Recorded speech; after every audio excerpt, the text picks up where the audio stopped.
सर्वेभ्य नमो नमः। आज हम कृत्य प्रत्यय के अंतर्गत तव्य, तव्यत एवं अनियर प्रत्यय का अध्ययन करेंगे। कृत प्रत्यय किसे कहते हैं? कृत प्रत्यय धातु या क्रिया से जो प्रत्यय लगकर संज्ञा, विशेषण अथवा अव्यय शब्द बनते हैं उसे कृत प्रत्यय कहते हैं। कृत प्रत्यय से बने हुए शब्द कृदंत कहलाते हैं। तद्वित प्रत्यय व कृत प्रत्यय में क्या अंतर है? तद्वित प्रत्यय सर्वदा किसी भी संज्ञा, विशेषण या अव्यय शब्द के बाद में लगने वाले प्रत्यय तद्वित प्रत्यय कहलाते हैं तथा कृदंत धातु के बाद में लगने वाले प्रत्यय कृदंत प्रत्यय कहलाते हैं। जैसे कि मतुप, तरप, तमप आदि तद्वित प्रत्यय हैं तथा त, तवतु, यत, क्यप, तव्य, तव्यत, अनियर, ण्यत आदि कृदंत प्रत्यय कहलाते हैं।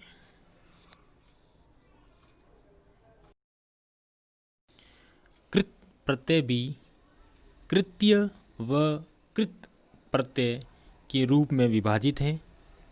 कृत्य प्रत्यय मुख्यतः तव्य, तव्यत, अनियर, कैलिमर, यत, क्यप, ण्यत ये 7 कृत्य प्रत्यय कहलाते हैं।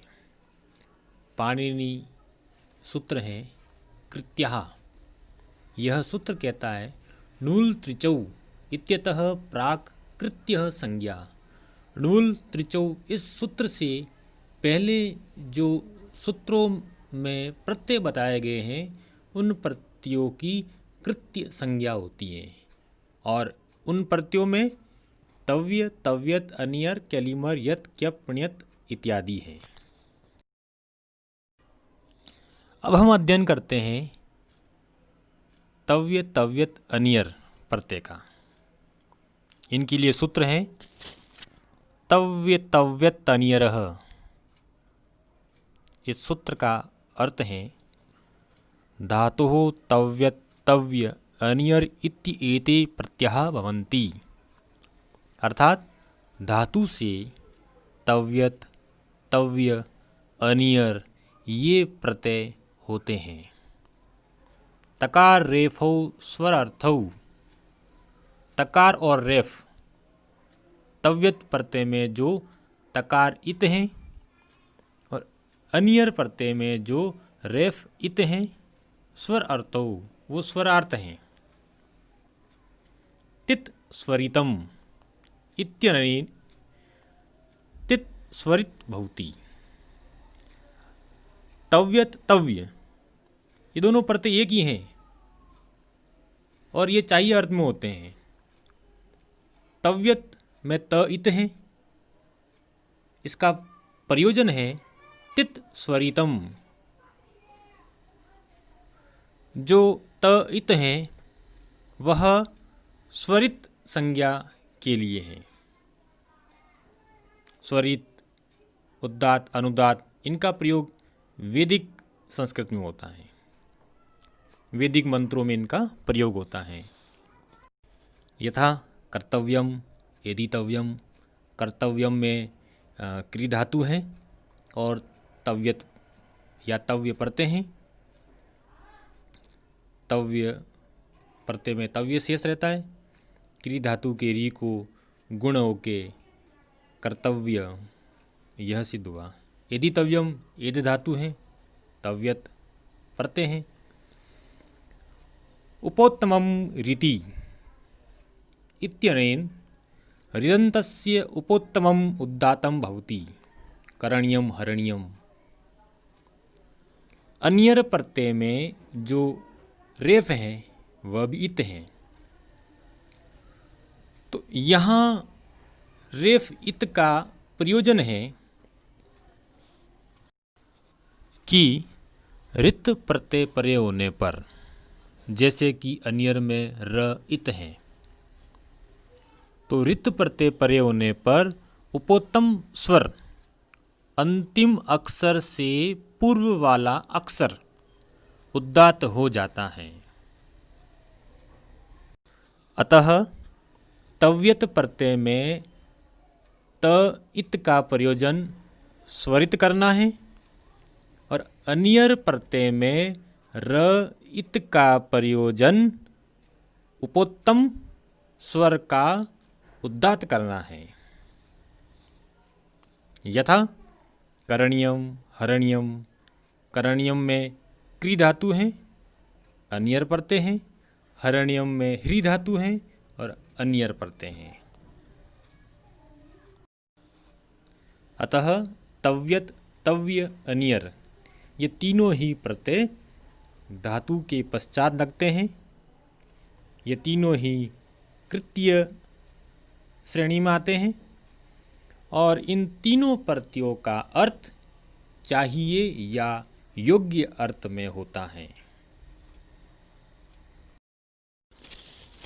धातु से तव्य, तव्यत, अनियर प्रत्यय लगते हैं। इसके रूप तीनों लिंगों में बनते हैं। जैसे गम धातु तव्य प्रत्यय, तब रूप बनता है गंतव्यः, गंतव्या, गंतव्यम। पुल्लिंग में गंतव्यः, स्त्रीलिंग में गंतव्या, नपुंसक लिंग में गंतव्यम। गम धन अनियर प्रत्यय, अनियर प्रत्यय में अनिय शेष रहता है। गमनीय पुल्लिंग में, गमनीया स्त्रीलिंग में, गमनीयम नपुंसक लिंग में। इसी प्रकार चेतव्यः, ची धातु से तव्य प्रत्यय, तव्य प्रत्यय लगने पर धातु में जो स्वर होते हैं उनको गुण हो जाता है। ची में, ची धातु में ई स्वर है, ई को गुण ए हो गया, तब चेतव्यः यह रूप बना। अनियर प्रत्यय लगने पर ची धातु, अनियर प्रत्यय, ची धातु के ई को अयादि अर्थात एक को अय होकर चयनीय यह रूप बना। भू धातु अनियर प्रत्यय, रूप बनता है भवनीय। भू धातु के ऊ को गुण ओ को अयादि औ, तब बनता है भवनीय। कर्तव्यः, क्रिय धातु तव्य प्रत्यय, क्रिय में क्री शेष रहा, क्री के री को गुण अ, री के स्थान पर जब कोई भी कार्य होता है तो र परे लगता है। क अर तव्य, कर्तव्य। इसी प्रकार क्रिय धातु से अनियर प्रत्यय लगकर क्री धातु की री को अर और करणीय यह रूप बनता है।